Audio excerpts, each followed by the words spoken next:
Good evening, everybody. Welcome back to Flying Pig United. Back again with some more transfer news, all the latest coming out of Old Trafford. We've got two fantastic people with me today. As always, Griffo, how are you doing? I am good. I'm ready to talk all things United. I hope the chat are good and I hope Maisie and G will feel good as well. I'm very well, thank you. And G Wolf, it's lovely to see you second time in a row. Second time in a row. Thank you, people. Thank you, Maisie, for having me. And yeah, all good. Brilliant weekend. How was your guys' weekend? Not so bad at all, just more of a chilled one. But I'm going out on Thursday with my friends, so you know what? That's just my Saturday on Thursday. But yeah, I'm looking forward to this. Plenty of stuff has come out recently. But before we go into that, just wanted to say hello to people who's in the chat. Hey there, Super Fat Frank. Hey there to Stephen Stephen Shipman. Thank you for coming in. Niall Kane, thank you for coming in as well. Definitely qualities there about Onana. Ravi, thanks for coming in. Hope you are well. Johnny, thank you as well for coming into the chat. Ruthless Sausage, thank you for coming into the chat. Hey there, Madhouse, always good to see you. Hey there, Nick Stevenson. Duncan as well. Avenger, thank you for coming in, and Stream Elements, thank you all for coming into the chat, and everyone who I haven't said hi to, thank you for all coming in. So we'll talk about the one what took people by surprise today, which is regarding PSG are interested in signing Marcus Rashford as a potential option for Mbappe's departure. I think we always knew that PSG was kind of interested in a way for Rashford. So, what's your thoughts on that, G Wolf? Show us the money. He's gonna have to take over 100 million to get rid of him, I think. So, can PSG afford it? And then also, like if we lose Rashford, where's our goals going to be coming from as well? So you got to think about that as well. That's a very, very good point. What's your thoughts? He scored 30 goals last season, didn't he? Over 30 goals. He have like 1/3 of the goal contribution. He had like 1/3 of the goal contributions or something. Yeah, that's it. So, if we're going to get rid of him, we need someone be more prolific. Yeah, exactly. What's your thoughts as well, Griffo? I just think this is just chatter, to be perfectly honest. I don't see any reason why Marcus would want to leave the club, let alone PSG wanting to sign him.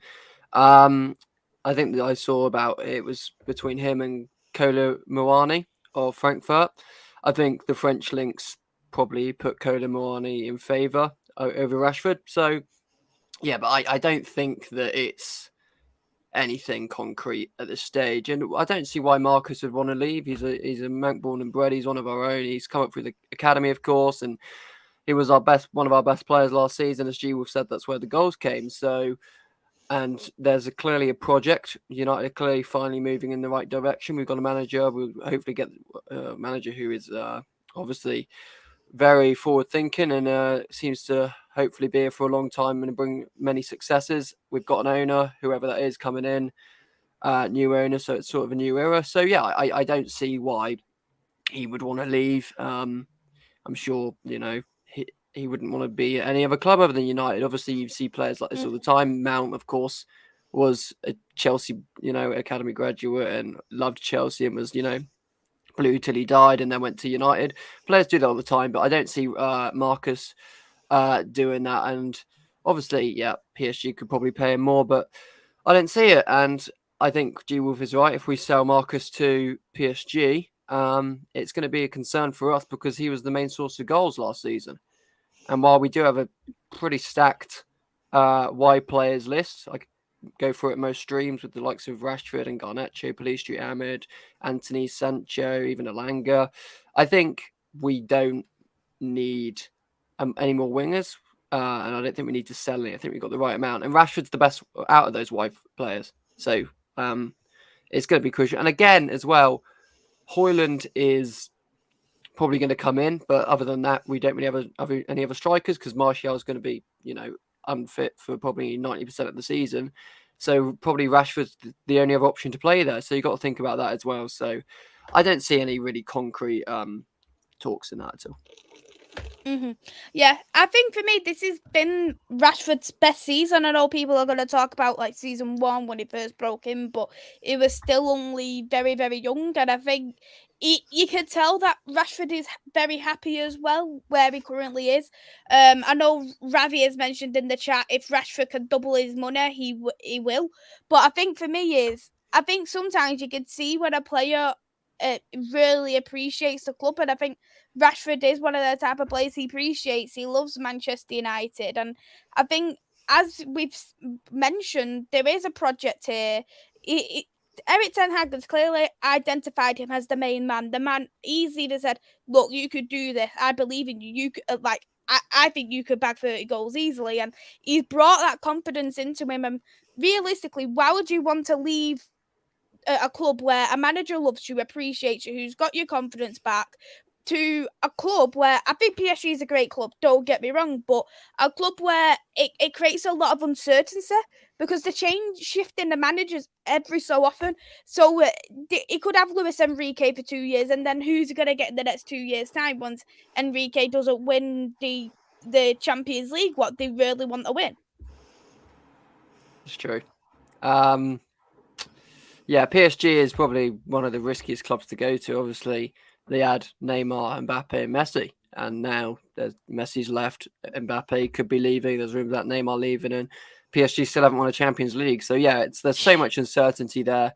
So yeah, that will play on his mind for sure. I'm not sure because obviously Marcus does a lot of stuff outside of football as well. I'm not sure if that necessarily ties him to England. I'm sure he's obviously got a team that work on his various projects, and they'll cover that if he goes across to France. But of course, he's made an impact on and off the field for England, and I think that will play some sort of factor. But like I said, this is just paper talk for me at the moment. I don't see any concrete rumours in this. But it is a concern because he's not signed a new contract yet, has he? He's got a year left. That's what I was just about to say. Has he signed a contract? That's a concern because if it gets to the nitty gritty stages, what's going to happen. We've seen De Gea run the contract down. That was a bit of a different situation, but still, who knows? Because we want Rashford to stay. To be fair, I'm interested with the chat because I keep reading people want Rashford to stay and some people want Rashford to go. I'm interested to see what sort of ratio there is in the chat between Rashford go and Rashford staying, because I thought Rashford was one of the most popular people in the fan base, but looking at the chat, maybe I was wrong. Yeah, I can see actually some comments here. There was one here from Gabe saying, 1 good season out of 8, now selling, bottling the final for not going for that aerial battle shows the mindset bottle job, get rid. That's a comment from Gabe, which is a very interesting one. I do always say it does take 11 players to lose the final, not just the one, but I can understand why. I can understand why a lot of people be angry with Rashford over that aerial duel, and he was walking a fair bit in that final, so I can completely understand why people think that he could have potentially cost that final as well. But I don't. And then you're seeing Avengers saying, can't let Marcus go anywhere. He is an academy blueprint for young players to inspire to, means too much for the club. So there is completely different comments there in the chat. You're completely right. Very good point. Very good point about Rashford being that academy graduate, because we've seen rumours about McTominay leaving as well as another academy graduate. So if we get rid of McTominay and Rashford, we don't have hardly anyone left that are young players that come through the graduate. And if Man United's built on anything, it's built on youth coming through. We have that record of playing a youth player in every game since, I don't know, like 1980 or something ridiculous like that. We're so good at playing youth. So yeah, I think it would be disappointing to see him leave, but again, it's just paper talk for me at the moment. Mm-hmm. Ravi said here in the chat, if Rashford wants to be a big name in football, like the Zlatans of this world, he will leave. Might not be next season, but he will go. I wanted to get your thoughts on that one, G Wolf, that comment. Tell the truth, can't he make an even bigger name for himself at United? Like, he doesn't have to be like the Slatins of this world. He can just be a Manchester United out of this world, which since he's been here, he's been progressing really well. Like, yeah, he had that dip 2 seasons ago. He was one of our worst players. But since a new manager's come in, settled him down, said to him, look, this is what I want you to do. This is what I think you can do. This is what I want. Like, this is what I think you can do, scoring 30 goals a season. And he's like, he's proved it. He's already proved it. So hopefully he can carry it on and be an even bigger name.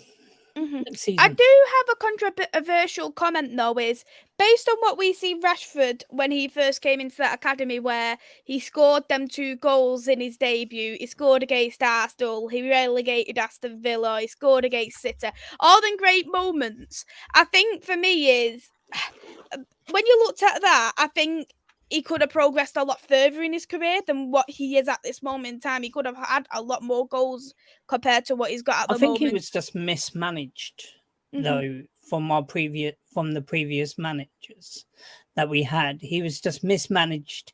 Like, they wanted him to try and be more central, didn't they? Wanted him to be an out-and-out striker, but the thing is with Marcus, he doesn't do that. He likes to cut in inside on that right hand side. He loves to cut in and like literally do that curler and all that lot. Which, to tell you the truth, I've got no problems with that. If he wants to keep on doing those try and score those worldy goals, but sometimes also just tap-ins and all that lot. And also ugly goals as. Who was it? Wasn't it Jose Mourinho who said that? Ugly goals, I think. Yeah, I think it was. Right. Yeah, sometimes you got to score ugly goals and just get into it. And we didn't see that 2 years ago from Marcus, but last season, yeah, he was good. So hopefully he can just kick on from now. Like, hopefully with Ten Hag being as manager, he can sort of calm him down a bit and progress him even further.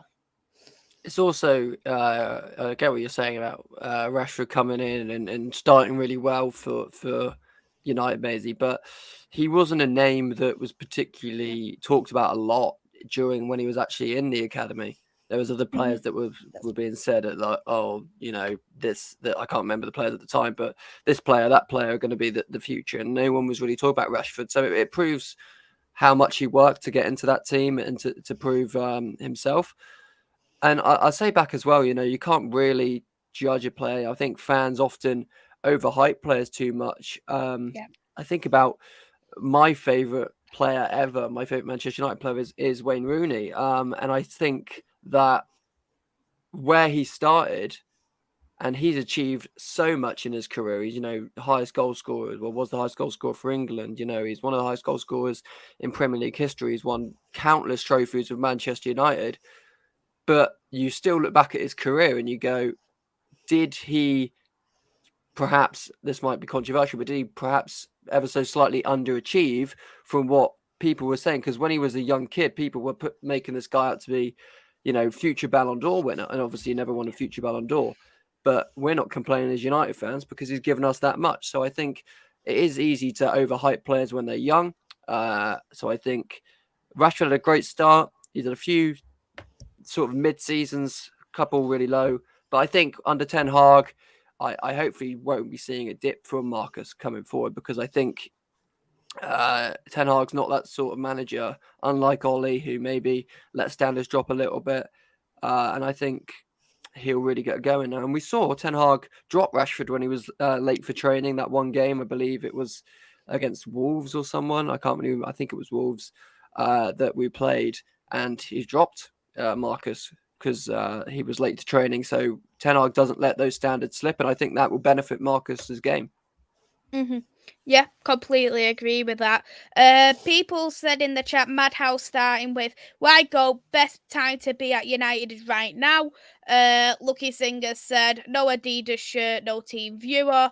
Duca said, I mean, you've just stated what I was about to say. After all, every sports club, including this one, deserves local legends who are truly Manc born and bred. FJT has said, sell everyone who's good. Well, I don't know what I think about that one, JFT, but Peter said, true, not only Rashford, but many managers were previously mismanaged. And hey there to Rajat, thanks for coming in. He said, let him go. So yeah, there is quite a few different people who have said different things in the chat. There was a question from Niall. He said he seen rumours about Man United being linked to Thomas Partey. I have not seen this one, to be honest, but have any of you seen this link? Nope. That is the first time I'm hearing Thomas Partey linked with Manchester United. And this year. if he thinks that we want him, no, thank you. We got Casemiro. He's a lot better. He's a lot better player than Thomas Partey. Agreed. Oh, to be honest though, you're looking at the players who we're linked to. Like we've got Casemiro anyway, but then we've got Amrabat linked. I'd take Amrabat any day over Thomas Partey without a shadow of a doubt, considering he can play multiple positions.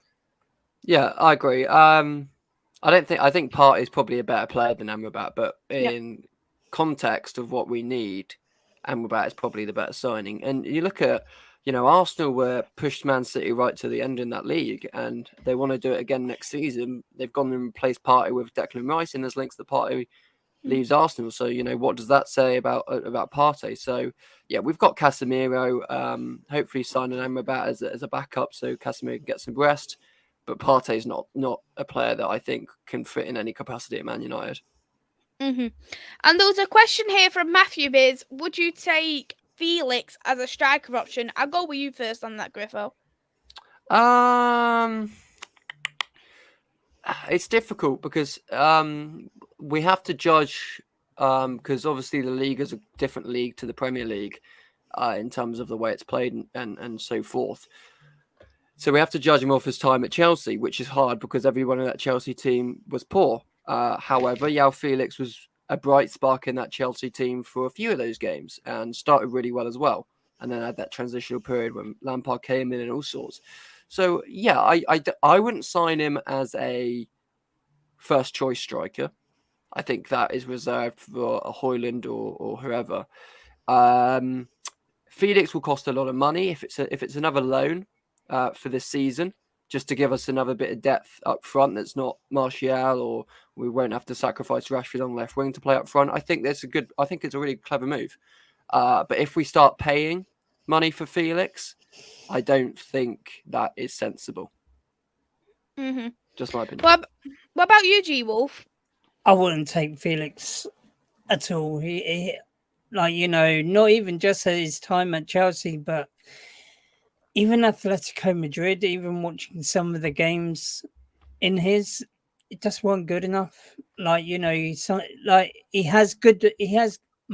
way that I see it with Felix is he has moments of greatness in him, but majority of it is just bang average. And we've got too many players for that, bang average players. So I don't want him. Don't add more Deadwood, do we really? Replace the Deadwood with the Deadwood. Replace Deadwood for a little bit better Deadwood. That's like Man United's motto in the transfer market, that is, isn't it? They've probably got that on like a poster in the office, just like replace the Deadwood with slightly better Deadwood. And then in 50 years' time, we'll actually keep doing that process and we'll actually have some good players. Who knows? But I completely agree though with G Wolf. I don't think I would take him. I do personally think though is that I don't think the way he plays suits us. Because what I've watched of Joao Felix, not just that, not just for Chelsea, not just for Atletico, but also for Portugal, he doesn't play as a striker for Portugal, first of all. He tends to play as a winger. And that's where I do actually see some better games with him. And I personally think that Felix is better when he's got a striker in front of him, so he's a bit more of a provider striker, or he's better as a winger. And I just don't think he's going to suit being a lone striker at Man United. Yeah, I think that's sensible. But I think as a second choice option, because I think I don't know about you two, but I'm in agreement that we need two strikers. It's not going to happen, but I think we need two strikers. So would you rather have Martial or Felix as a backup? Obviously, it's difficult because you don't know if we're going to buy or loan Felix. But say if we loaned Felix, would you rather have a Martial as a backup with his injury record, and Felix has a bad injury record as well, I believe, or would you rather have Felix? That because I don't think we're debating first choice here. I think we're debating whether it's a squad player. So would you prefer Tony or Yao? I think I prefer Tony just because of he knows the club. He's been there for so long. And when he does come on, when he has that good run of games, he has done well. But it's with Martial, he has a couple of good games, and then he's done his hammy in, or he's broken again, and you've got to fix him, and he's out for another 2 months. But with Felix, so with me, I just keep Martial rather than buy or loan another player, unless it's unless we can get another decent youngster in. Because how old is Felix? What, 24, 25, same age as Rashford? Yeah, something like that. Let me just check. I believe he's 24. Let me just check. Joao Felix is 23 years of age. Oh, wow.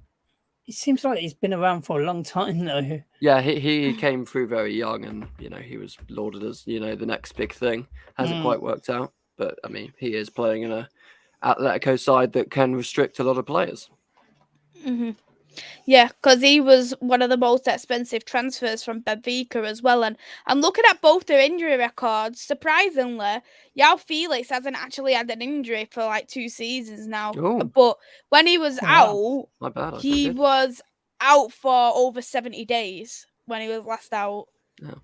So that okay. I was just making it a bit nicer, and then I'm like, nah, I blame him. To be fair, a 70-day injury is probably one of Martial's minor injuries, to be fair, out of the ones he's had. So very, very true. You can compare that.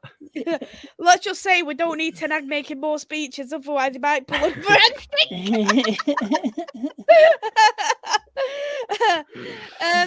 Yeah, talking about some more transfers is Jadon Sancho. Ten Hag has reportedly given Sancho another chance to prove himself. But however, there has been rumours speculating that Tottenham are interested in Spurs, and we could, if we're going to look at it, we may look at doing a swap deal with Harry Kane, which most likely it's going to probably seem unlikely, really. But Sancho, one last chance. Let's see what people say in the chat as well. 1 for yes for Sancho, 1 more season. 2, just sell him on. What would you go with, G Wolf? Me personally, I'll give him another chance because he has had with me. I think since Sancho's came back into the squad the second half of the season, I thought he did quite well. He scored a couple of goals, as soon as he came back. And, yeah, I'll give him another shot. Just to see what he can do. If he doesn't do well this season, then I would think about shipping him on. But for the time being, yeah, I'll give him another chance. Don't forget, it was, Sancho, he came in as a, because when he came in under Jose Mourinho, who was playing defensive football. I'm sorry, I don't like defensive football, especially under Park the Bus Mourinho. So, tell you the truth, from going from defensive to attacking, I think he found it pretty hard. And also, especially that under Mourinho, the players weren't getting as worked as what they were under Ten Hag last season. So for me, I think that once he knows, like, once he gets a decent pre-season under him, I think he'd do well. So I'll keep him for one. I'll keep him for one more, and then if he doesn't do well, then sell him on. Didn't he come in under Solskjaer? I don't. He was think he came. It was all his last signing. Well, one of all his last signings, wasn't it? But yeah, I think your point still stands, to be honest, G, because I think Sancho's first season, I believe, was that one where Ollie was sacked and we had Ragnick and that. And no player should have their first season at a big club in that mess. I mean, we've seen it with the majority of the Chelsea signings this year. It's been a terrible season for them, and a lot of their signings have failed because none of them were going to succeed in that situation. They could have signed much better players, and they probably wouldn't have succeeded because it was just a mess of that club. So, sort of, the first season was a write-off for most players, and I think Sancho is one of those. This season, look, he had a few months out due to personal reasons. And he's had a little injury here and there. So I think it's been a difficult start at United. I would give him another chance, though. I think, we chased this player for 2 years, and I don't think we should get rid of after 2 years. We should give him another chance. If he has a similar season to this season, next season, and, teams are still in for him, happily sell him. Because as we say, we got a lot of young players trying to get through in that position. So yeah, I think give him another shot. If he has another season like he has this season or last season, get rid. We need to see a big improvement from him, and he needs to stand out, I think, as one of our better wide players. I think he needs to be probably second to Rashford or even better than Rashford at the moment, and I just don't think he is at this stage. Yeah, there's been a mixture in the chat. Nick said sell, so did Stuart. Duncan said to keep. Rajat said keep. Taco said keep, as well as Brian. Ravi said sell. Niall said he'd sell because he's failed to take his chance. Stephanie said to sell. Rajat said move Sancho on and give 70 mil to get Kane. Mad House said one could be worth 25 million if he has a crap season. So yeah, this is quite a lot of mixtures in the chat. I think there's a couple of things you need to look at. Is one, he signed a 5-year deal, so he's only took 2 out of the 5. You're looking at season 1. I completely agree what you said, Griffo. Every single player is going to struggle in that season. Varane struggled in that season. The only player who realistically did not struggle that season was Ronaldo. That was literally the only player who did not struggle in the entire season. This season, what's just gone, we've seen good sparks of Sancho, like at the start and at the end, but he did have a lot going on for him as well, which is why he went to the Netherlands to help himself out and to gain his fitness back up again and to get a clear mindset. So I think for me he's still only very young, Sancho. I think he's 23 now. So he's only 23 years old. And I think for me is what the problem is, a lot of people thought what Sancho could do, it's not the kind of qualities. And the way he plays, it's in Borussia Dortmund, it's always going to be different compared to the Premier League. We're not going to see that skill week in, week out. We're not going to see that silky smooth dribble. And I think getting in and out of that squad inconsistently, it's going to be hard to get that bit of a routine, to get that kind of rhythm of play. But you can see who he's suiting. He suited that right-hand side great. He's looked very well Malacia this season. He's looked very well in that 10 role when we have seen him in the 10. And there was a question as well, do we move Sancho to the attacking midfield? And the only problem is we brought in Mount now. So it's going to be even harder for him to get in there. Yeah, I agree. And I remember saying last stream that Sancho isn't particularly fast for a winger. And I think in the Premier League, you need that extra yard of pace to be successful. Obviously, you can not have that yard of pace and still be successful, but you need to play in a different way. And Sancho doesn't do that. So if you were to ask me, do you think Sancho will come good at United? I would go on the side of no, just because of his traits not suiting the Premier League and the way we want to play. Doesn't mean he's a bad player. We saw at Dortmund in a slightly slower league. He was a fantastic player.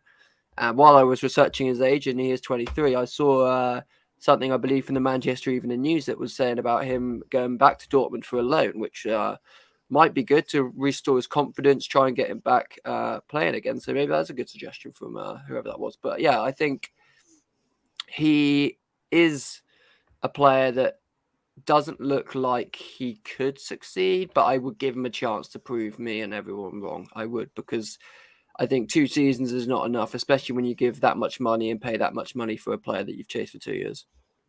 Mm-hmm. Yeah, I completely agree with that 100%. Ravi said, you say you have Mount, but all these cups you're in, playing as a cam in the FA Cup or League Cup. We've got Hannibal, we've got Ericsson as well, who can slot in that 10 role. It's genuinely going to be next to impossible for him to be in that 10 role unless we get a touch wood. We're pitting our injuries up. Yeah, loads of injuries. Yeah. I think that's the only way. And to Nick's question, he has 3 years left on his deal, if I'm right when I say that. Yeah, I think so. I don't really look into contracts until like last 2 years, to be fair.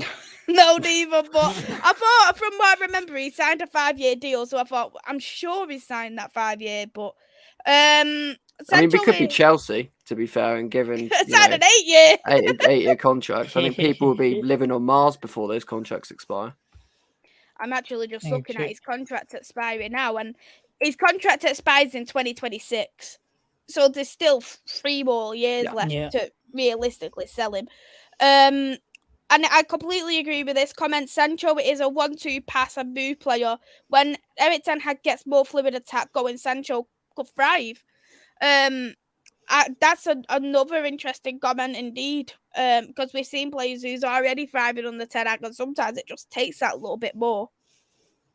Yeah, clever comment from the Vutinator there, because last season we saw that I don't think Ten Hag played some good stuff, but I don't think it was anywhere near what Ten Hag was, had desires about United. I don't think it was anywhere near what he wanted. And this season he's sort of signing players we think that he wants, Hojlund, Onana, Mount, more players that could suit his style. So hopefully Ten Hag will see a bit more of the classic Ten Hag system we saw at Ajax and worked so well at Ajax. So obviously it won't be, player for player, pass for pass as identical as it was at Ajax, because it can't be, because of the players we've got and the league we're in.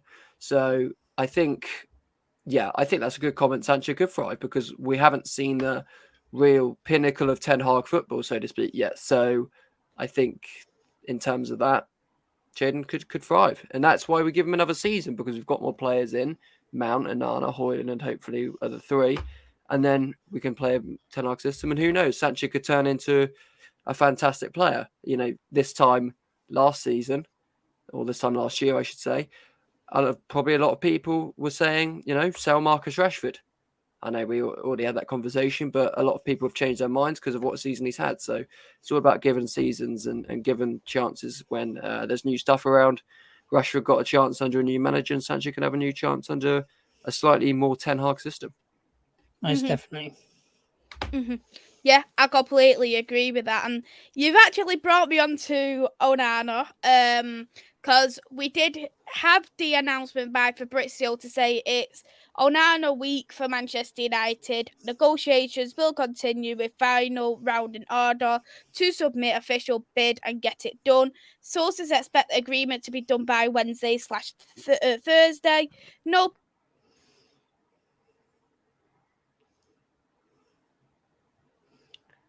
The Glazers have intercepted Maisie's connection there. They think, we don't want to sign Onana, so we're going to cut her off. By the looks of it. Yeah. Well, I think what she was going to say was about Onana being, the bid going in Thursday. Still a little bit away from the valuation, isn't there, G-Wolf? About, I think, what was it? they want like 51 million. It's different between euros and pounds, isn't it?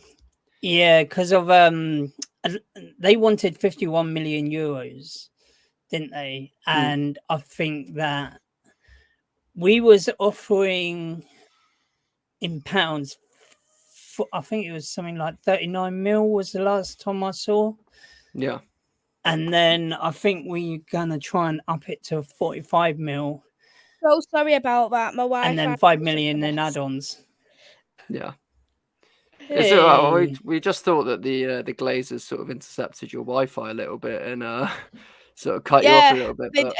They did, because they obviously heard me just talking about Glazers out and wanting Shade to see him. And they heard you about spending money and they thought, no, we can't be having this. You know, cut her off silent, so we don't want to dip our hand up pocket. But yeah, I think we sort of got what you were saying about Onana, and we were talking about the fact that there's still a little valuation off. It seems to be changing, and we'll get there eventually. I don't have any doubts in that, but I think that Onana is a player that we need to get in pretty soon because he has such a different way of playing than our old goalkeeper, and we need to get that sorted. Yeah, definitely. Mm-hmm.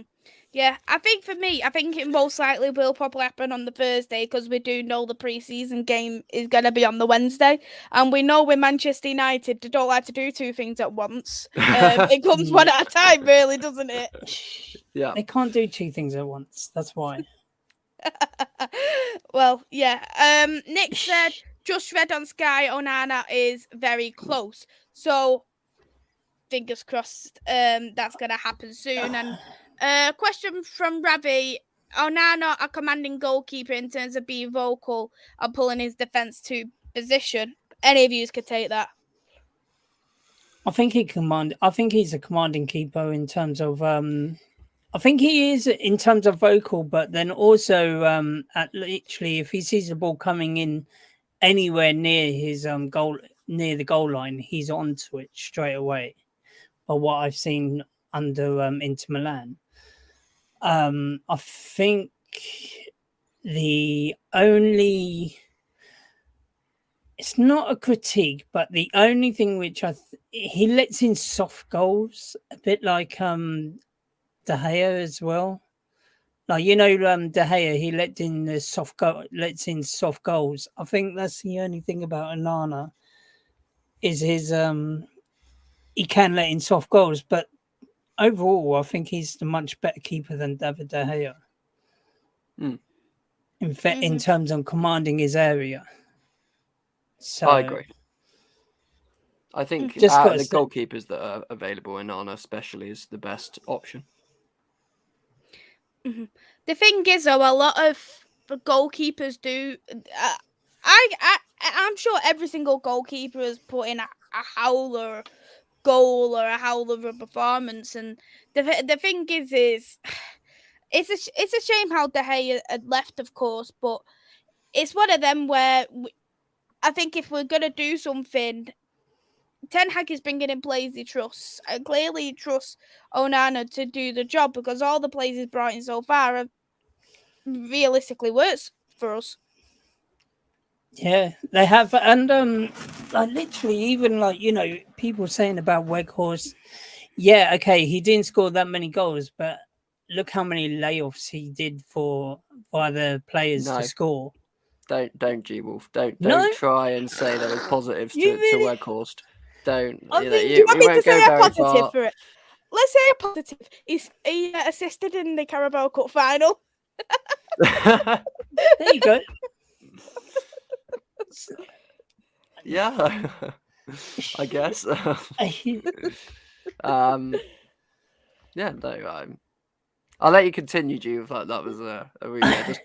I just couldn't imagine made me lose my place. All I was just gonna say, look, even Weghorst, like, you know, as much as you want to critique him in his goals and his assists, but I think his layoffs were pretty good when he first came in. Obviously, they died down when he weren't playing as much, but that's only because he weren't scoring the goals that we should see him score, and he didn't do that. because he was supposed to come in for Marcus Rashford because we couldn't get this is the thing of it. It's the Glazers again. They didn't have no money. We couldn't go and buy a new striker, or we couldn't even go out and buy a decent loan striker. We had to literally scrape near the bottom of the barrel. And then we found Weghorst, who was absolutely doing bits in La Liga, weren't he? I believe. And I think that's where they Ten Hag was like saying that's when Ten Hag wanted Weghorst, because he saw how many assists and how many goals he was scoring in La Liga.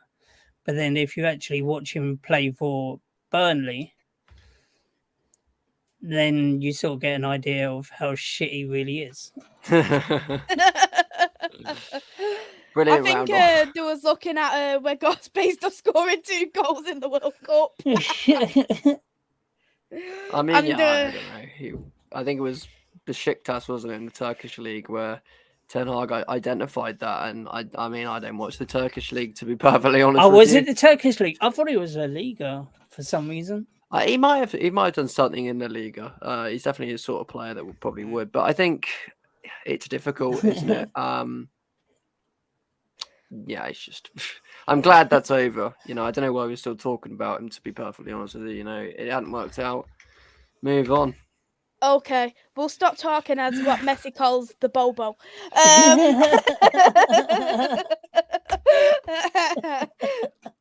Thank you so much, Zay, for the £3.99 super chat. Really means a lot. Yeah, it was the Turkish league. It's called Super League. Super League. I'm looking at. That's the reason why. Yeah, I mean that's the only league he hasn't actually been in. Actually, the Spanish league. So maybe that's his next destination. Maybe. Who knows though? In terms of the Bobo. So yeah. Talking about more Bobos, we'll go on to G Wolf's favourite player, Scott McTominay. Him being linked to Roma and also Brighton interests. G Wolf, the Championship player is getting good interested. Oh dear. Obviously, he was under Mourinho. It was Mourinho's favourite player. But this is the thing. This is what he loves. He's parked the bus Mourinho, so he loves defensive players. And yeah, get rid ASAP. I don't give a shit how much he goes for. Just get rid straight away. I don't give a crap where he goes. Just get rid. He needs to go. Is that why you're camping outside of Old Trafford? So when he next comes in, you're going to just grab him and just bundle him into a van and drive him exactly. somewhere. Yeah. Put him in the back of a taxi and then put him on the first plane out of it. Well, that's if he does leave the country, of course. But you may have a longer. Well, tell you the truth, even if he comes down to Brighton. Tell you the truth, I'm a Brighton boy, so you never know whatever he might come and live. He might come and live. Near where I live, or not where I live, but near where my parents live. That would be funny. Lucky Singer said McTominay pushing Roma for 28 million. That's not really a bad fee, really, is it, Griffo? Is that supposed to say Celtic? I think it's supposed to be a I don't know. Pushing Celtic might be like a source. Journalist. Right. Well, I mean, if he went to Celtic, you'd be right, and he would be a Championship player, because I think the Scottish League is probably equivalent to the Championship. But I think 28 million for Scott McTominay. I said it last time we were on the stream. It's all about context. And as we said, he'd be a great player for Mourinho. He was a good player when Mourinho was here at United. He'd be a good player for Mourinho at Roma. So I think in that context, why not pay 28 million? Because it's a crucial player for Roma to get with McTominay. So yeah, I think it's a good signing. Brighton. I'm surprised, but also not surprised because Brighton have quite a thin squad, and they've got the likes of Lallana in. They want McTominay, of course. They're trying to bolster it a little bit because they're in the Europa League this season. So I think that is both a surprise and not a surprise if you look at it in that way. So I think Rome is probably more likely. It depends if Scott wants to go to Italy or if he wants to leave at all. Truthfully, I don't see Man United selling both McTominay and Fred this summer. I just don't see it. I think that we want to keep one just for squad depth, just in case. If we Especially do if sell we're not gonna one get of them Amrabat. and we get Amrabat in, Yeah, I you think think that- yeah, that's ideal. that would be a bit ideal, wouldn't it? Yeah, I think that would be ideal because I think you're right, but it's just if the club want it, look Exactly. how long we've kept hold of Dean Henderson because there's uncertainties about the goalkeeper situation. Well, So- hopefully that's getting done now with Onana coming in, Fingers and then crossed. 'Cause also hopefully we can easy get money. a young goal. And as I say, just bring in an up and coming goalkeeper, bring him in or get him in from the youth ranks, and just use him as a second choice rather than having people there like Tom Heaton, Butland, and Dean Henderson, the snake. He's another snake. He really is. You love the Man United players, don't you, G? Oh, I really do. Especially the he's ones linked that to go Forest. onto social media and literally give out the squad who's going to be playing 24 hours in advance. Yeah. He was one of them, wasn't he? Yeah, it's just I don't think he's good enough to be a Man United first choice, and I think Forest is an ideal team. So I don't know why we just haven't, crossed the T's and dotted the I's and got that done. Well, that's probably why Dean Anderson's going to Forest, considering snakes is Forest's habitat, I guess. There you go. So well suited. Raja said, will we get that Japanese goalkeeper? So Fabrizio retweeted his own post today with the Manchester United have Japanese 2002 born goalkeeper. He's one of the options as a backup, nothing done, but United informed. Priorities Onana. To be honest, though, I did actually read a very interesting article because I've done it on my own channel on the MEN. How they scouted this guy, I have no clue, but they literally give me some real in-depth details about the kid. And he does actually seem pretty decent, but I think it is going to take a lot for him to be up to the right standards. Well, we're coming as a second choice, and Onana's not exactly old, is he? So Onana's going to be the first choice for years and years and years. So if we do sign a backup, they're going to have to be backup unless they have this, insane mentality where they want to try and push Onana out the team. And, that is possible, but it seems very unlikely. So I think I subscribe to the view that G Wolf said a moment ago about, bringing someone in from the youth. We've got Kovar, who I think is good enough to be a second choice. I've not seen too much of him, but I think in a world in the football where we don't really see too much of second choice goalkeepers, because obviously goalkeepers don't get injured or suspended as much, I think Kovar would be right for second choice and playing a few cupcakes, build him up a little bit, and I think he'd be a perfect second choice. That's obviously if he wants to. Obviously, it's hard to get goalkeepers to sort of be happy and agree on being a second choice, but we have to sort of treat second choice a bit like Pep's treated the Edison and Ortega situation, because Ortega was the cup goalkeeper and they went on to win the FA Cups, and obviously Ortega played a big part of that. So we need to treat our second choice a bit like Pep treated Ortega, and I think hopefully if we give Kovar a season or two at United, he could reach those levels where we can trust him in cup runs. Yeah, agreed completely. G Wolf said he'll sing the song though. Did I? Oh Nana, what's my name? Oh Nana. I don't know the rest of it. It's just that on repeat for 2 minutes, I think. Oh really? Oh Nana, that's my name. Oh Nana, what's the game? Oh Nana, that's my name. La la la la la. There you go, done it. Done the song.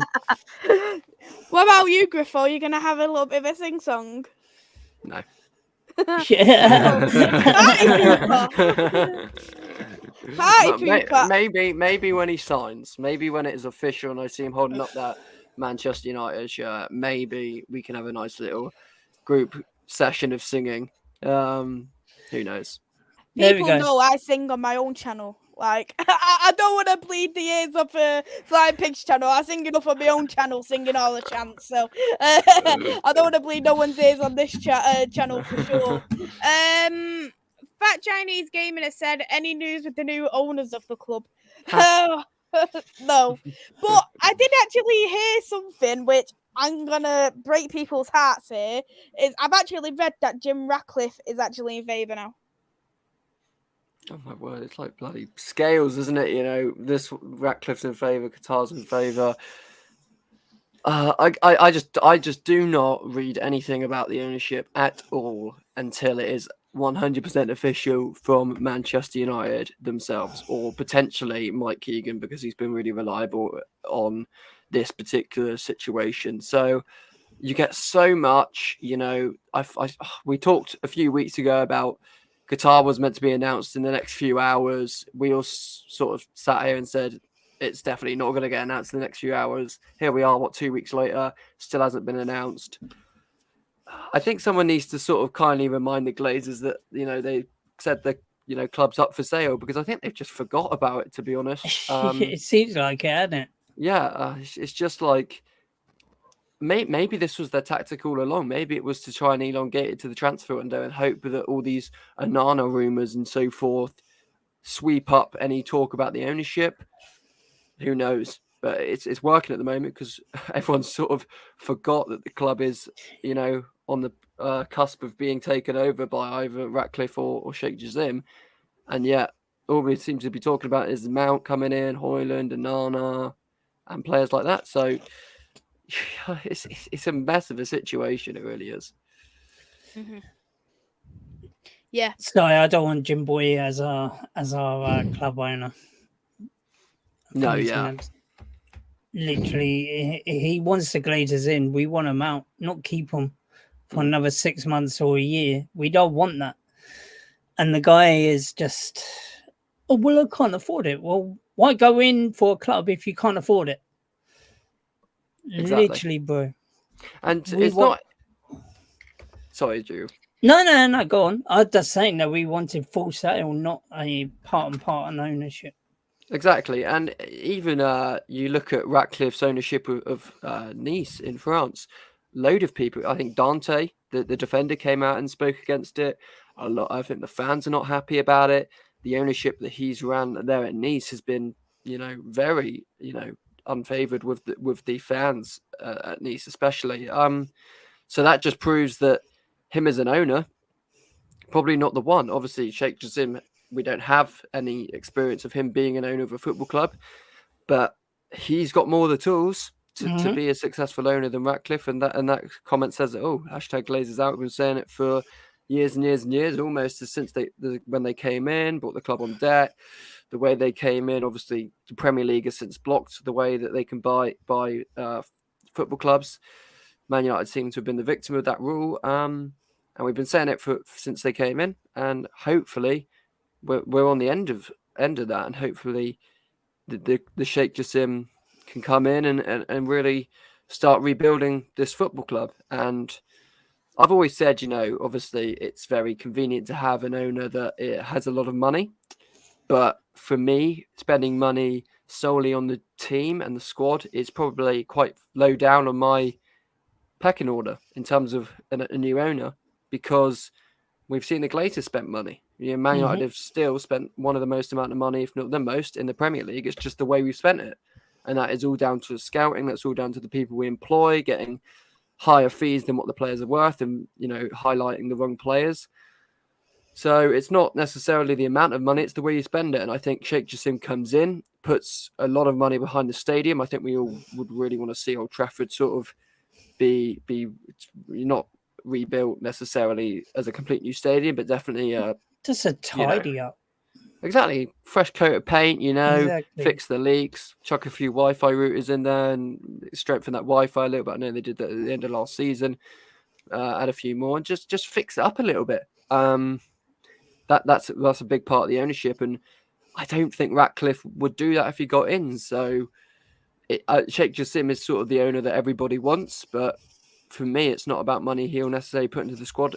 That is obviously keen, but I think it's everything around the club, the hierarchy, the staff that we're going to get in, hopefully, that actually are good as well. And it's worth saying, while I'm speaking about club hierarchy, prayers, of course, with Ajax CEO and United legend Edwin van der Sar. Hopefully he pulls through.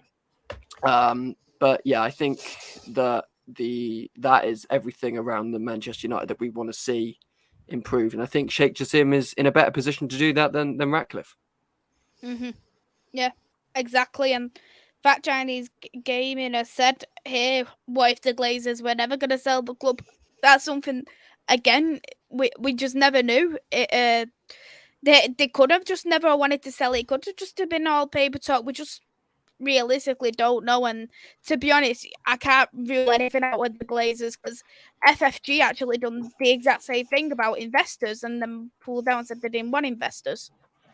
It's that Tell you quote, what, isn't you're it? right. That if there isn't, with all this transfer, with all the talk of selling the club, right, and all of that lot in the papers, and if they don't sell now, I am telling you, there's going to be anarchy from this Manchester United club, and there is going to be literally, I think you'll find, right, that the Glazers will have more than a leaky roof to think about. I think you're gonna have. I bet you it wouldn't. Like, something tells me that Old Trafford might get set alight if it keeps on going that way. If it keeps on going this way, don't you think? The way that the Glazers have been, we want them out. They already came in and literally destroyed the chairs and all that lot, didn't they? Because they protested, and they were saying, "Oh yeah, we want to calm protest, but oh, I know what, we're just going to sneak into Old Trafford and literally stop a game from being played and rip out a couple of seats."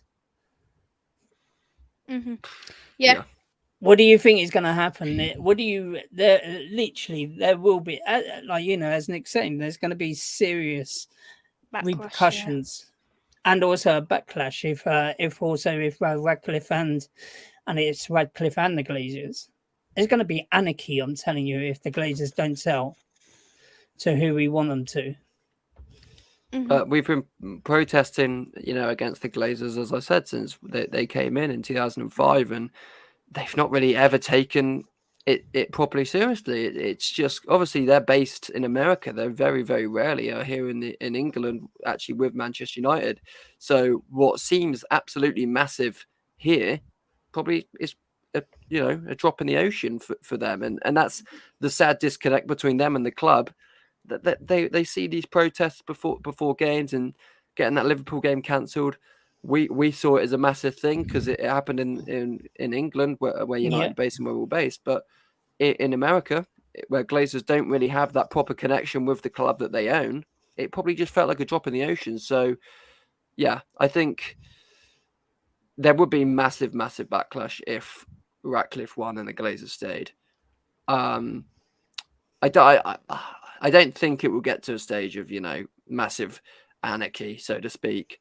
You don't think so? You really can't see all the fans literally just going all hell over Glazers. It wouldn't be just protesting of outsiding Old Trafford. I can see proper, like, if the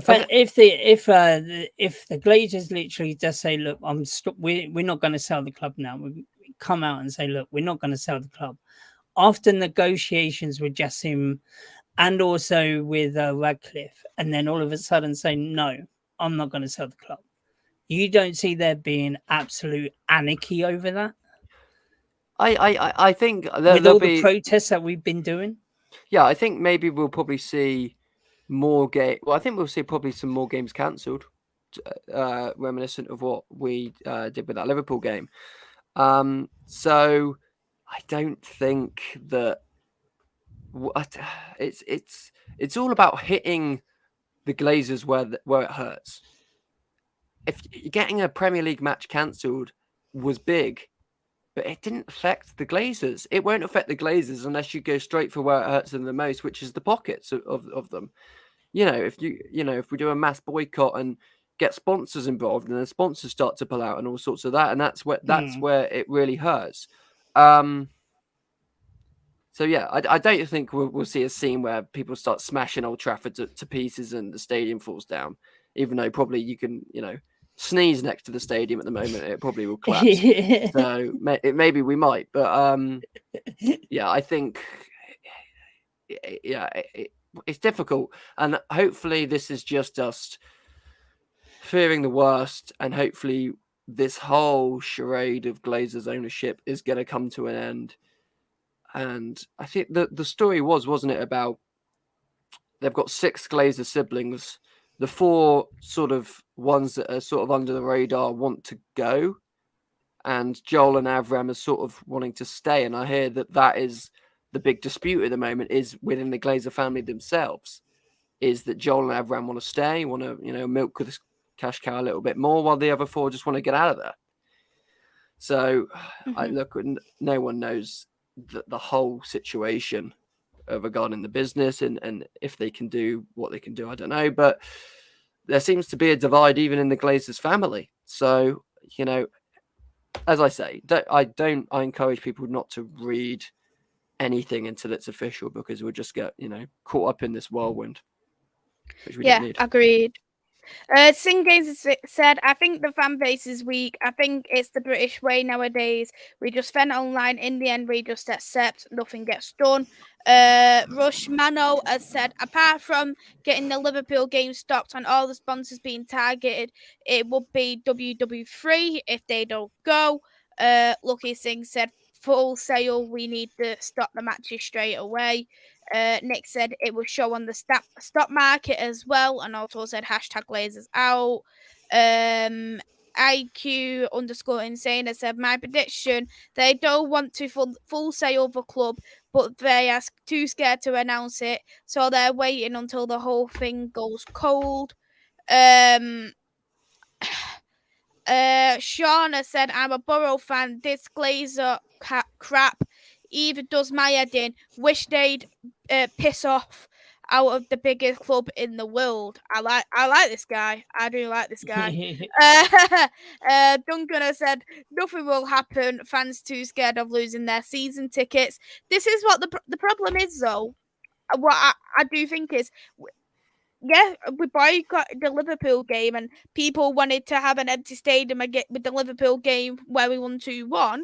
But we need to look at, they're not going to be fussed over them season tickets, because they've already got 500. It's for a season. Every single season ticket was £500, and there was 50,000 people with a season ticket. They've already got £50,000 worth of £500 at a bare minimum. So they're not going to be bothered, because they've already got that pre-made in advance. Even the sponsors, when you look at that, like TeamViewer has already paid them in advance, Adidas has already paid them in advance. They're not going to be bothered. They're not going to be bothered about Sky, because Sky would have already probably paid them in advance as well. So realistically, the only way it's going to be bothered, as Nick said, would be the stock market. That would be the only thing that I think would actually give them a little bit of pressure. Yeah. We're almost powerless in the situation. We can protest as much as we want, but it's shown that it doesn't really affect them, and that just proves that the Glazers have made it, that we are powerless in this situation. I think there's very little we can do, if anything, that would really move the Glazers out of this football club. It is a complete and utter mess, and I think back to the tickets, you're never ever going to get a whole stadium empty seats. You never will. Because you won't, because there's 70,000 people in Old Trafford usually, 70,000 roughly. So there's loads of people that would come over from Australia, from India, from America. This might be their only Manchester United game they ever get to see. They're not going to boycott it, because they've spent all that money. It's their only game they can possibly see. There'll be families there that just want to take their kids to watch a football match, that don't really care about the ownership, and that's just the way it is. So you're never going to get a proper boycott. We could see a strong one, because a lot of match-going fans will want the Glazers out. We've heard the massive chants, and even at Wembley in the Carabao Cup final, when the Glazers were there. There was a massive Glazers out banners and chants. So, but yeah, we'll never get a full boycott of the fans. Just the only thing that you could really hope for is people to keep on trying to postpone the matches. Yeah, which is possible because we've seen that with Liverpool. Exactly. Yeah, absolutely. We'll wrap it up from here. It's been a great discussion. Thank you both, Griffo, G Wolf, for both taking the time to come on. Really, really enjoyed it. Good to see you both as always. Griffo, thank you for coming on. Great to speak to you again. Would you like to shout out your socials? Yeah, great hosting as ever, Maisie. Great interaction, of course, with the chat as well. And G Wolf, fantastic as ever. Really enjoyed it tonight. You can find me at CharlieGriffo1 on Twitter. That's basically the only sort of plug that I have to do there. Thank you so much. And G Wolf, lovely to see you second time in a row. Would you like to shout out your socials? So my social is YouTube. So it's G Wolf United Gaming. Do a lot of games. I do every now and then. I do what's it called? Pig dozen. Watch-alongs. Yeah, do a few watch-alongs. Not even just football, like even WWE and all that lot. So yeah, oh great. So come in and get in. But it's mainly a gaming channel. Great. I put both the links. Flying Pig has put them in the channel in the chat below, and also my YouTube channel is Devils United. If you want to catch me through there as well. I apologise. I used to call my Wi-Fi Arteta, but I can't call him Arteta anymore. So I'm gonna have to think of a new name for the Wi-Fi. So I might call him. Yeah, I might call it Avram Glazer or something. But it would never work if it was Avram, to be fair. No, this is where he's putting in the £1 billion, what the people say at the moment. When it goes off, that's when we protest. So, yeah, thank you all for coming into the chat. Really appreciate it. Thank you to Avenger. Thank you, Lucky Singh. I agree with that. Cancel MUTV. 5 likes away from 100. Fantastic. Thank you as well, Nick. And yep, shout out to all the mods who's in the chat. Thank you as well very much, Ravi, for coming in. Thank you to Niall Kane as well. Really appreciate it. Steve, thank you for coming in. And Stuart. And just as Russ said, Glazers out, and we will end that from there. Have a lovely evening all. Take care. Bye-bye. Later, guys.